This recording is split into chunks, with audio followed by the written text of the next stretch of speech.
Hi friends, welcome back to my channel. അപ്പം നമ്മളിന്ന് വന്നേക്കുന്നത് സിമ്പിൾ ആൻഡ് ബ്യൂട്ടിഫുൾ ആയിട്ടുള്ളൊരു എൻഗേജ്മെൻറ്റ് കേക്കിൻ്റെ ഡെക്കറേഷൻ വീഡിയോ ആയിട്ടാണ് കേട്ടോ. അപ്പം നമ്മുടെ കേക്ക് എന്ന് പറയുന്നത് 2 ടയർ കേക്കാണ്.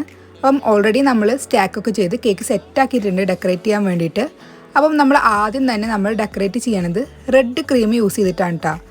അപ്പം നമ്മൾ അതിനായിട്ട് കുറച്ച് ക്രീമിൽ ഒരു 2-3 ഡ്രോപ്പ് സൂപ്പർ റെഡിൻ്റെ ജെൽ കളർ ആഡ് ചെയ്തിട്ട് നന്നായിട്ടൊന്ന് മിക്സ് ചെയ്തെടുത്തിട്ടുള്ളതാണ്. അത് നമ്മളൊരു സ്പാച്ചില യൂസ് ചെയ്തിട്ട് കേക്കിൻ്റെ എല്ലാ ഭാഗത്തും നമ്മളിങ്ങനെ ഒന്ന് ജസ്റ്റ് ഒന്ന് ടച്ച് ചെയ്ത് കൊടുക്കുകയാണ് കേട്ടോ. അങ്ങനെ നമ്മൾ കേക്ക് മൊത്തം അവിടെ ഇവിടെ ആയിട്ട് നമ്മൾ ഇങ്ങനെ റെഡ് കളർ ടച്ച് ചെയ്ത് എടുക്കുന്നുണ്ട്. പിന്നെ നമ്മൾ പറയാൻ വിട്ടുപോയത് 1.5 kg 2 ടയർ കേക്കാണ്. അടിയിൽ 1 kg, മുകളിൽ 1/2 kg അങ്ങനെ. പിന്നെ നമ്മുടെ കേക്കിൻ്റെ ഫ്ലേവർ എന്ന് പറയുന്നത് വൈറ്റ് ഫോറസ്റ്റ് ആണ്.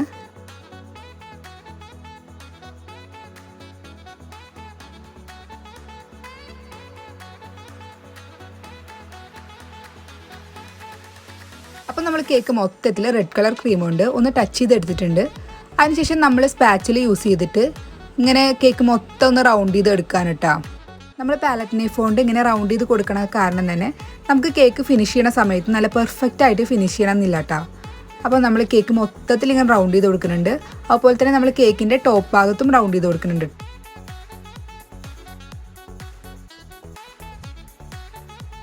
റൗണ്ട് ചെയ്ത് കഴിഞ്ഞപ്പോൾ നമുക്ക് റെഡ് വൈറ്റ് അങ്ങനെ ഒരു നല്ലൊരു കോമ്പിനേഷനിൽ നമുക്ക് നല്ല ഒരു ഭംഗിയിൽ നമുക്ക് കേക്ക് കിട്ടിയിട്ടുണ്ട്. നെക്സ്റ്റ് നമ്മൾ കേക്കിൻ്റെ മുകളിലായിട്ട് കേക്കിൽ എഴുതുന്ന മാറ്റർ വെച്ച് കൊടുക്കുകയാണ്. അതിനായിട്ട് നമ്മളിവിടെ ഫോണ്ടൻറ്റിലാണ് കേട്ടോ നമ്മൾ മാറ്റർ എഴുതിയിട്ടുള്ളത്. അപ്പം അത് നമ്മൾ കേക്കിൻ്റെ ടോപ്പിലായിട്ടാണ് വെച്ച് കൊടുക്കുന്നത്.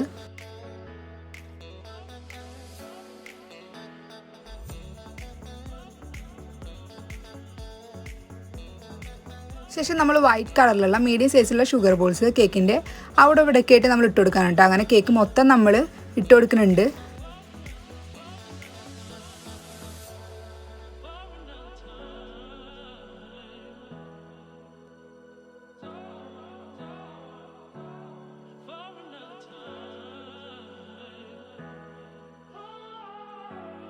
നമ്മൾ ഈ മീഡിയം സൈസ് ഷുഗർ ബോൾസിൻ്റെ ഇടയിലായിട്ട് തന്നെ നമ്മൾ സ്മോൾ സൈസിലുള്ള ഷുഗർ ബോൾസും നമ്മൾ ഇട്ട് കൊടുക്കുന്നുണ്ട്.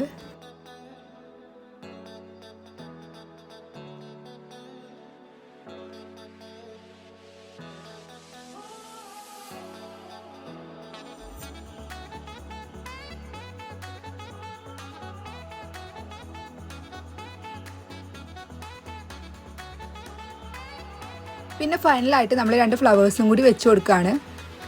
പിന്നെ ഒരു കാര്യം പറയാനുള്ളത്, നമ്മൾ ഈ ഫ്ലവേഴ്സ് എന്ന് പറഞ്ഞിട്ടുണ്ടെങ്കിൽ കേക്കിൽ ഇപ്പോൾ ആരും അങ്ങനെ വെക്കാറില്ല കേട്ടോ. ഒരു കാലത്ത് എല്ലാവരും യൂസ് ചെയ്ത ഫ്ലവറാണ്, പക്ഷേ ഇപ്പോൾ അങ്ങനെ ആരും വെക്കാറില്ല. കാരണം ഈ ഫ്ലവർ എന്ന് പറഞ്ഞിട്ടുണ്ടെങ്കിൽ നമ്മളിപ്പോൾ ക്രാഫ്റ്റ് വർക്കിനൊക്കെ വേണ്ടിയിട്ടാണ് വെക്കാറ്. ഈ ഫ്ലവർ വെക്കാൻ പാടില്ല എന്നുള്ള രീതിക്ക് ആരും അങ്ങനെ വെക്കാറില്ല കേട്ടോ. അപ്പം നമ്മൾ കസ്റ്റമറുടെ അടുത്ത് ചോദിച്ചിട്ട് അവർക്ക് കുഴപ്പമില്ല എന്ന് പറഞ്ഞ സ്ഥിതിക്കാണ് നമ്മളിത് വെച്ചിട്ടുള്ളത്. കാരണം നമ്മുടെ അടുത്ത് പിന്നെ ഉണ്ടായിരുന്നത് നമ്മൾ തുണി കൊണ്ടുള്ള ഈ ആർട്ടിഫിഷ്യൽ ഫ്ലവർ ആയിരുന്നു. പക്ഷേ അതിനെക്കാട്ടിയും കാണാൻ ലുക്കും ഇത്രയും കൂടി നമുക്ക് ഒറിജിനാലിറ്റി തോന്നുന്നത് ഈ ഫ്ലവർ ആയിരുന്നു. പക്ഷേ ഈ ഫ്ലവർ കുട്ടികളുടെ കയ്യിലൊന്നും കൊടുക്കരുത്. ഇത് കട്ട് ചെയ്ത് കഴിഞ്ഞിട്ടുണ്ടെങ്കിൽ നേരെ കളയണം, അല്ലെങ്കിൽ നിങ്ങൾക്ക് എടുത്തു വെക്കാനാണെങ്കിൽ എടുത്തു വെക്കണം എന്ന് ഞാൻ പറഞ്ഞിട്ടുണ്ടായിരുന്നു കേട്ടോ. അപ്പോൾ അവർക്ക് അതൊരു പ്രോബ്ലം ഉണ്ടായിരുന്നില്ല. ഈ ഫ്ലവർ തന്നെ വെച്ചാൽ മതി അങ്ങനെ പറഞ്ഞിട്ട് നമ്മൾ വെച്ചതാണ് കേട്ടോ. അപ്പോൾ നമ്മുടെ കേക്കിൻ്റെ ഡെക്കറേഷൻ ഇവിടെ കംപ്ലീറ്റ് ആയിട്ടുണ്ട്. സിമ്പിൾ ആയിട്ടുള്ള ഒരു 2 ടയർ കേക്കാണ് കേട്ടോ. എൻഗേജ്മെൻറ്റിന് വേണ്ടിയിട്ട് ഉണ്ടാക്കിയിട്ടുള്ളതാണ്. അപ്പോൾ നിങ്ങൾക്ക് എല്ലാവർക്കും ഇഷ്ടപ്പെട്ടെന്ന് വിചാരിക്കുകയാണ്. ഇഷ്ടപ്പെട്ടിട്ടുണ്ടെങ്കിൽ ലൈക്ക് ചെയ്യാനും ഷെയർ ചെയ്യാനും പുതിയ ഫ്രണ്ട്സ് ഉണ്ടെങ്കിൽ സബ്സ്ക്രൈബ് ചെയ്ത് സപ്പോർട്ട് ചെയ്യാനും വിട്ടുവരുത്. ഇൻഷാ അല്ലാഹ് നമുക്ക് നെക്സ്റ്റ് ഒരു വീഡിയോ ആയിട്ട് വീണ്ടും കണ്ടുമുട്ടാം. Thanks for watching.